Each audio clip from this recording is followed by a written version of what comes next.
You ever had a problem with different parables within the Bible to go, what in the world are we talking about, and how does this relate to God, and why is this framing God in this way? And one of those that's kind of stuck out to me over the years has been this parable of the shrewd manager over in Luke 16. And you find that in the beginning of Luke 16.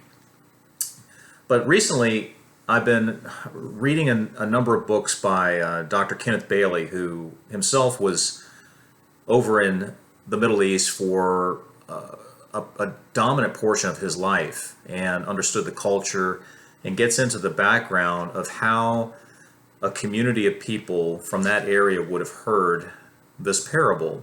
And so I need to kind of throw away my Western bias in the ways that I see things and try to take in what they may have heard at that time. And so this comes from a couple of his books, Jesus Through Middle Eastern Eyes, and also Poet and Peasant through Peasant's Eyes. And he goes into details talking about this parable. And in Luke 16, 1 through 8, when you go through this, you find that Luke, the writings of Luke, he links the parable of chapter 15, looking at the prodigal son, with Luke 16. You know, our chapters tend to do us a disservice by breaking them apart, but in reality, I think it was very purposeful that Luke put these two together, and they were linked together a lot via the phrase that he uses right at the beginning there in Luke 16, where it says Jesus told his disciples this parable. And the phrase actually is now also, he now also spoke. And it's translated D-E-K-A-I or D-Kai. And it's a device that Luke used a lot for transitional portions of his writings, which indicates that this was a continuum. It wasn't just, hey, here's Luke 15, prodigal son, we're moving into something totally different. It had similarities in it.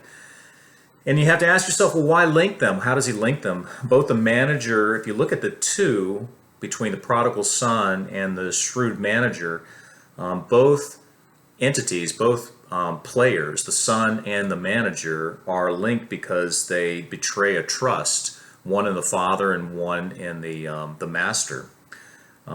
Both, when faced with the ways that they have operated negatively, neither offers an excuse.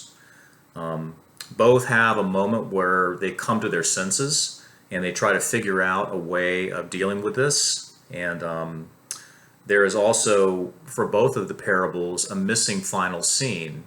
We don't know exactly how that second son is going to respond and what happens to him. In the same way, there's a missing final scene within this case of this manager. But the biggest thing is that in each case, the noble, one being the father in Luke 15, and the master over in Luke 16, both demonstrate an extraordinary grace in the way they dealt with their underlings, either the son or the manager of these finances. It's been a difficult parable to understand, and we have to ask this parable, this Luke 16 parable, why would God endorse the shrewdness of this manager? It's like, what is this? What is he talking about? And I want to phrase something, and maybe the better question would be, under what circumstances would motivate this manager to continue in his underhandedness, really in trying to manipulate the circumstances to his advantage? And you see that within the parable. And we'll definitely come back to that. But first, what I want to do is pop over to kind of the structure of the parable, which definitely has that chiastic structure that we've been seeing throughout the scriptures, which is so unique. But as you see this within the screenshot, you have, I'm going to go ahead and read this, Luke 16, 1 through 8. So it starts off, he also said to his disciples, and there's that transitional phrase, there was a rich man who had a manager, and charges were brought against him that this man was wasting his possessions. And he called him and said to him, what is this that I hear about you? turn in the account of your management, for you can no longer be manager. And the manager said to himself, what shall I do, since my master is taking the management away from me? I'm not strong enough to dig, and I'm ashamed to beg. I've decided what to do, so that when I am removed from management, people may receive me into their houses. So summoning his master's debtors one by one, he said to the first, How much do you owe my master? He said, 100 measures of oil. He said to him, Take your bill and sit down quickly and write 50. Then he said to another, And how much do you owe? He said, 100 measures of wheat. He said to him, Take your bill and write 80. The master commended the dishonest manager for his shrewdness, for the sons of this world are more shrewd in their dealing with their own generation than sons of light. So that was Luke 16, 1 through 8. And when you look at the chiasm, you can see the color codes of how this chiasm centers about the verse 4, where it says a solution is identified. And you can read the first verse talks about a rich man and manager, and the last verse does the same. And there are losses compared in the next two verses versus gains in the last two verses. But the middle one talks about the solution. I don't want to get too hung up in the chiastic structure, but this is what I will do. It's just interesting, how these New Testament writers wrote. I just love the structure and the way they're poetic in the ways they maneuver through these words. But the main players are the master, the manager, and the community. And he starts off by saying, What is this I hear about you? And we've got to realize the master, he's not seeking information. He already knows. He's respected enough within the community that they've come to him and they've spoken to him about what this underhanded manager has been doing. And so really it's probably a use and technique to kind of ferret out other information from this guy. And you can see right away that the manager is quite bright and shrewd, because he remains quiet. He's not gonna give extra information out to his master. And but the master says you need to turn in the account. And there's an indefinite article right before that basically means that it's not just turn in the account, but turn in the account books. There's got to be something attributed to it. So he's saying, turn in your account books. And so, realistically, from here on, the manager is effectively fired. So he's fired on the spot. And as an audience of this culture, this Middle Eastern culture, their expectation of this moment would be that there would be excuses offered up or negotiation. There wouldn't be just, I'm giving in, I'm not saying anything. And so none of these are offered. And, that can indicate guilt, obviously, but it also could indicate the character of the manager, that or the character of the master. The manager understands that he's not going to pull a fast one over him. And this aspect of silence is absolutely stunning to this audience. And I don't think I've ever understood that, but it's stunning to them, because they would expect a banter, a back and forth.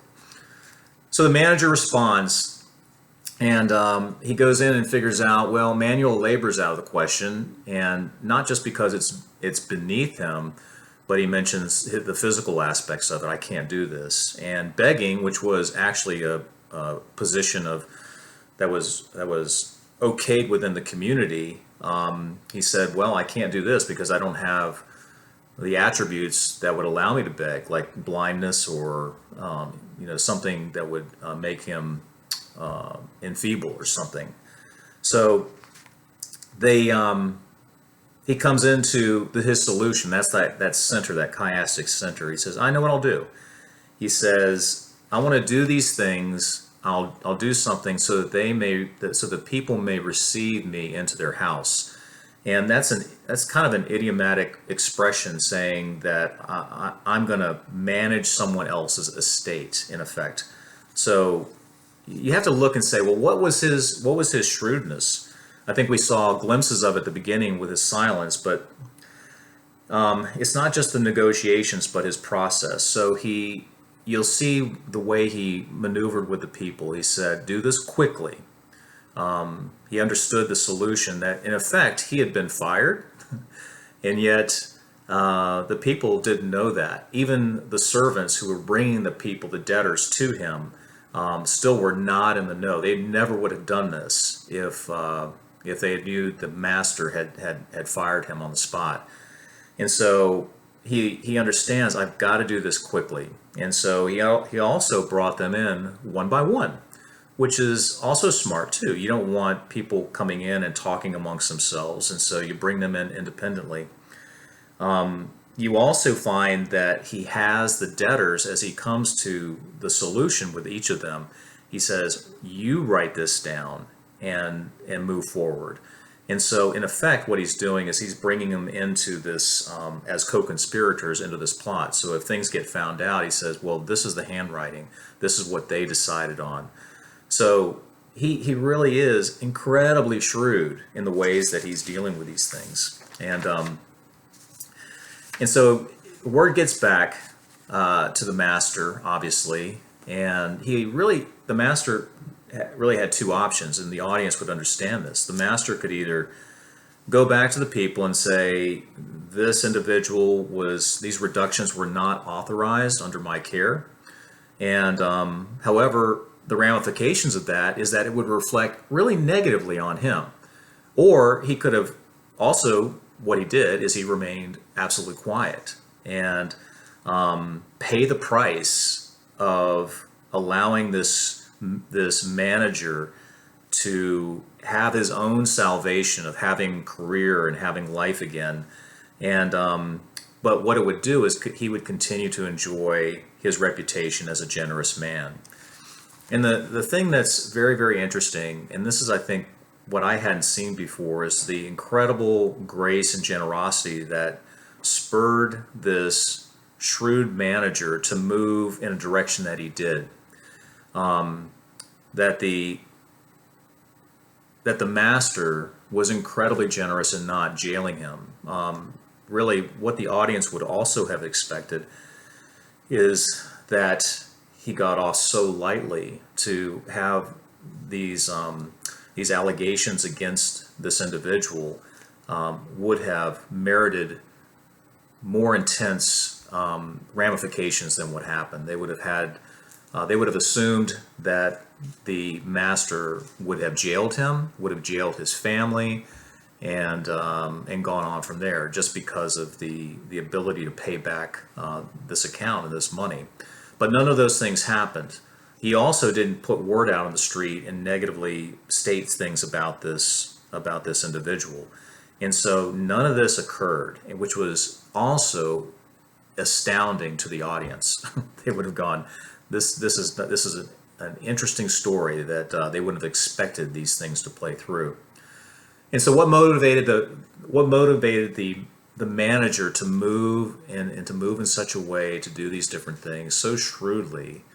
It wasn't just highlighting the shrewdness of the manager, but it was highlighting the fact that the master had really bestowed so much grace and had walked in grace with this individual that he felt the ability to move forward and possibly make more mistakes because of the generosity of this individual, and yet God allowed him, or the master that we assume to be the father, allowed him to move in this space. And I think it doesn't give us a license to sin more, but it gives us a place to.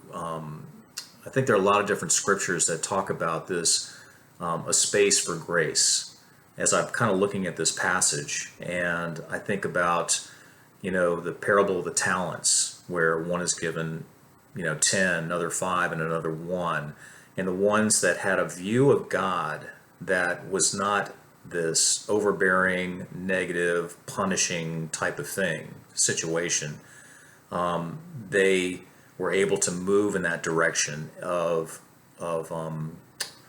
investing and doing these different things and making that money or those talents increase. And yet the one who had a view of God that was restrictive, that was fearful of him, that was looked at negatively within that parable. And so I think you see the same thing with the prodigal. The prodigal son is here. You've got a young man who was willing to take a risk, was willing to actually rebel, and God actually gave him a space to, that father in the prodigal actually gave him a space to maneuver in that space, and then allowed him to come to his senses. I think sometimes we try to micromanage things and within people around us, and put up so many protective barriers and walls that there's never a moment where they're allowed by their processing of things to really figure things out within the grace of God and come to their senses and say, I can move forward. And so I think there's a lot to be said about this passage, and one of which I've never seen before is just to the amazement of the connection between the prodigal and this, but also why this manager could operate in this shrewdness. And it's because of the grace that was given him by this master. So that's all I got. Took a while, and peace out.